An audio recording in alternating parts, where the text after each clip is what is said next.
Psychiatria v Byčici skončila. Presťahovali ju do nemocnice v Žiline.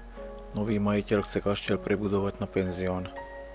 Ahojte, toto písali noviny ešte v roku 2009. Dnešné video bude z barakového kaštieľa, ktorý poslednú dobu slúžil ako psychiatria. Už dlho som sa sem chystal na toto miesto, aj keď to je dnes už len ruina. Spolu s kamarátom DJ Annelisom sme sa sem vybrali v auguste 2020. Vstupujem do prvej budovy. Za zamrežovanou miestnosťou sa niekedy nachádzal asi sklad potravín. Chodba a aj všetky miestnosti sú okachličkované. Myslím, že tu niekedy bola kuchyňa.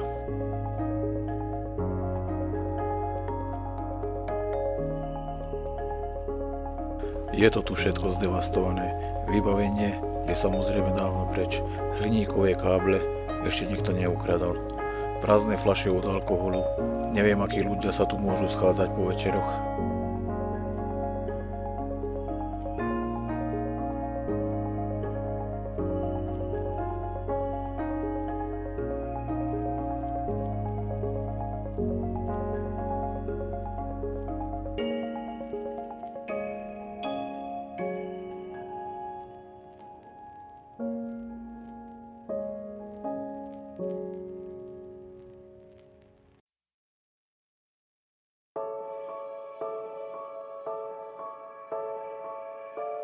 Chodba prepojovala psychiatrické oddelenie s jedálňou.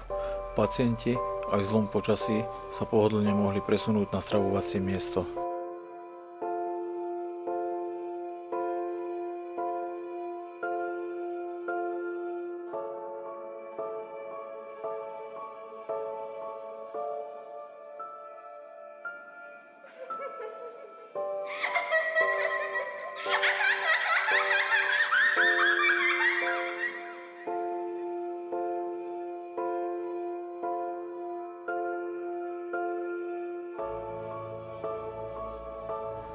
V areáli kaštieľa sa nachádza aj niekoľko menších budov a pozemok s nádherným parkom o rozlohe 36 000 m2. Nemocnica už nepotrebovala celý areál pôvodnej psychiatrie a tak ho predali jedinému záujemcovi, ktorý ho vlastní dodnes. Psychiatrické služby neboli zrušené, ale len presunuté priamo do Žilinskej nemocnice. Najviac nespokojní boli so samotným predajom pacienti, ale aj samotní zamestnanci. Pacientom chýbal park, ktorý bol v Byčici naozaj krásny. Navyše kapacita nových priestorov nebola dostatočná a nie úplne doliečení pacienti museli byť prepustení.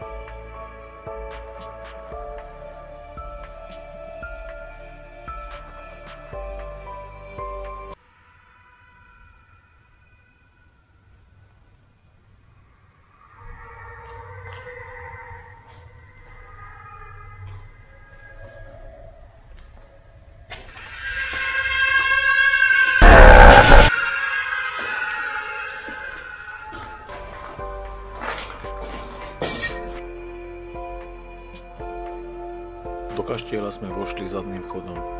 Po vstupe nás vítajú rôzne čarbanice z predierov na stenách. Na tomto mieste sa už samozrejme vystriedalo x prieskupníkov, ale aj tých, ktorí na podobné miesta chodia len ničiť. Je očividné, že miestnosti sú skôr priestormi pre lekárov, prípadne ošetrovne. Nič sa tu nepodobá na izby.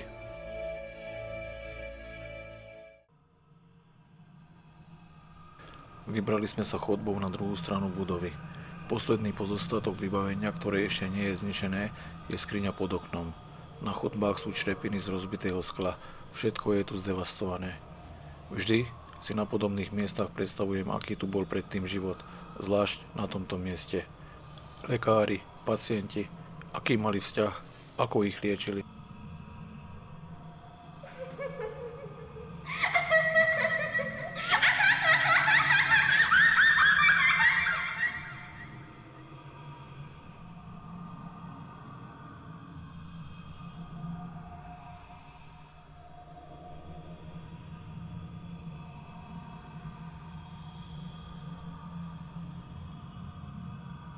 Na konci chodby boli sociálne zariadenia, schodisko na poschodie a tu je už spomínaná chodba do stravovacieho zariadenia.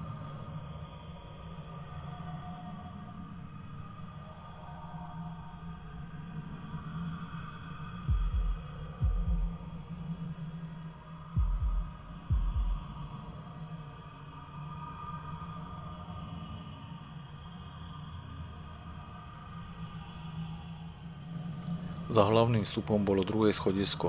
Pacienti prichádzali na vyšetrenie práve týmto smerom.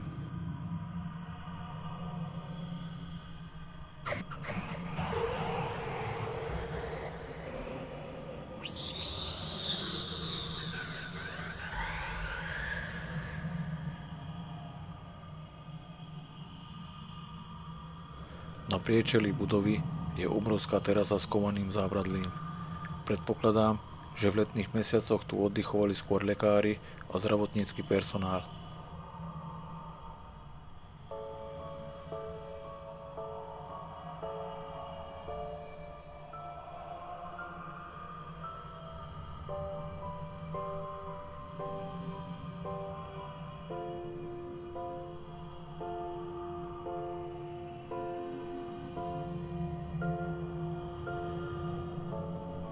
O areál parku sa nikto nestará. Za pár rokov sa zmení na džungľu.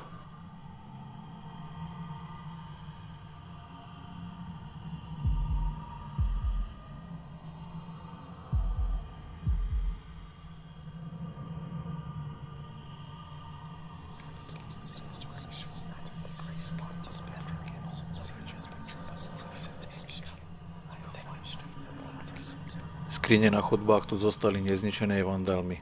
V obrovských miestnostiach mali pacienti svoje miesta. V rokoch 1939 až 1947 tu sídlil výchovný ústav dievčat. V roku 1948 je kaštieľ pridelený pre štátny kurz na prípravu pracujúcich na vysokú školu.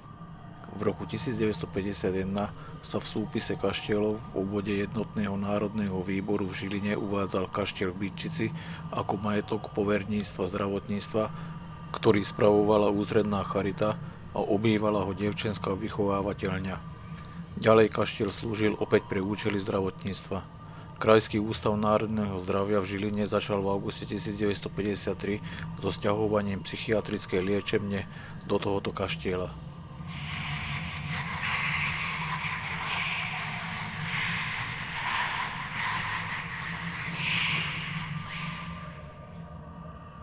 Najvyššie poschodie bolo predelené mrežami zo všetkých strán. Niekedy sa stáva, že psychické problémy sú tak závažné, že jedinou alternatívou na ich zvládnutie je hospitalizácia.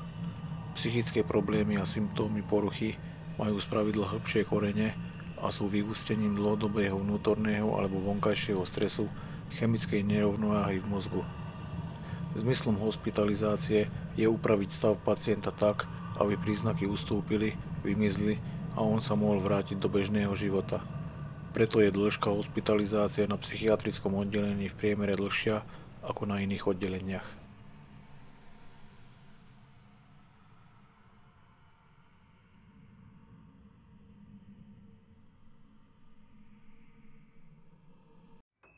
V týchto priestoroch predpokladám, že boli umiestnení pacienti s najvyššou starostlivosťou. Pacienti na tomto oddelení nesmeli nikam chodiť, mali tu vlastnú jedáleň. Drevené obloženie ukradli asi na kúrenie, niekde je podlaha celá prehnitá.